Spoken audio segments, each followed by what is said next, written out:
1964-তে Mohun Bagan club পদার্পণ করল 75 বছরে। এই উপলক্ষে 75 দিন ধরে উদযাপিত হল প্ল্যাটিনাম জুবিলি। ঐতিহাসিক উৎসবের সূচনা করতে এলেন ভারতের সেনাধ্যক্ষ জেনারেল জয়ন্ত চৌধুরী।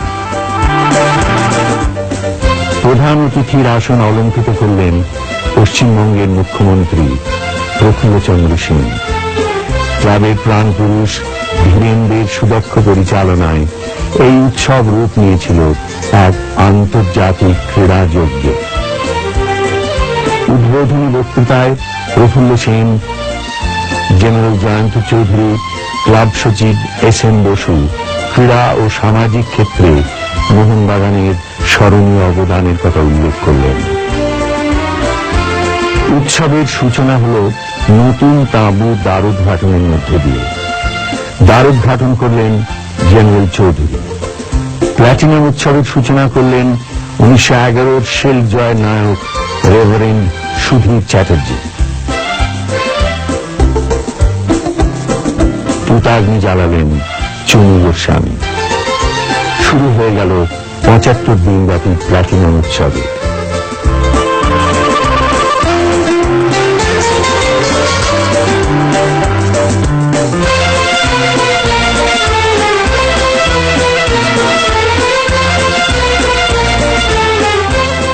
অ্যাথলেটিক্সের আসরে যোগ দিতে এলেন 1964 টোকিও অলিম্পিকে সোনাজয়ী পূর্ব জার্মানির চ্যাম্পিয়ন অ্যাথলিটরা।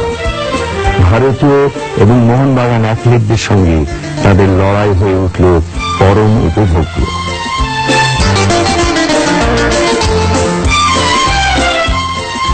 হকির আসরে নিয়ে আসা হল অলিম্পিক সোনাজয়ী ভারতীয় হকি দলকে। তাদের সঙ্গে লড়াই অবতীর্ণ হল মোহনবাগান হকি দল। জাতীয় তারকাদের সঙ্গে সমানে পাল্লা দিল মোহনবাগান।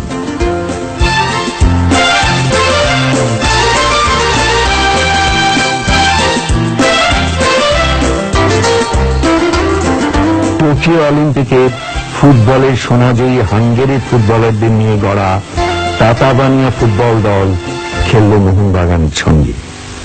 নিজেদের স্পিড, টাচ প্লে এবং গোল করার ক্ষমতা দেখিয়ে তাতাবানিয়া স্থান করে নিল কলকাতার মানুষের মনের মণিকোঠায়। স্যার গারফিল্ড সোবার্স, কলিন কাউড্রের মতো বিশ্ববরেণ্য ক্রিকেটাররা খেললেন ভারতের চান্দু বোরদেব, বিজয় মঞ্জরেকার, জয়সীমা, হনুমন্ত সিং, চন্দ্রশেখরদের সঙ্গে। ওদের সঙ্গে পরিচিত হলেন রাজ্যপাল পদ্মজা নাইডু এবং মুখ্যমন্ত্রী প্রফুল্লচন্দ্র সিং। কমনওয়েলথ দলের নেতৃত্ব দিলেন ইংল্যান্ডের রিচার্ডসন। দলে ছিলেন ব্রায়ান ক্লোজ, মুস্তাক মোহাম্মদ, সেমুন নিউসের মতো তারকারা।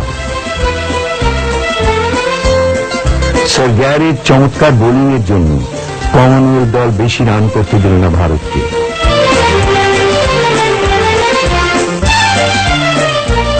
ভারতীয় দলকে নেতৃত্ব দিলেন মনসুর আলী খান পতৌদি।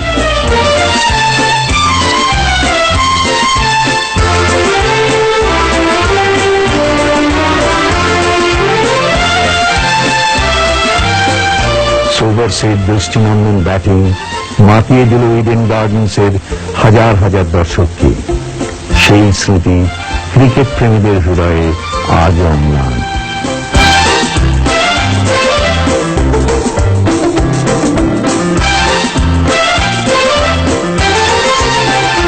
ম্যাচের শেষে দেশ বিদেশের নামী ক্রিকেটাররা মোহনবাগানের আতিথেয়তার ভূয়সী প্রশংসা করলেন। ওরা বললেন, কলকাতার মাটিতে এই উৎসবের কথা আজীবন মনে রাখবেন।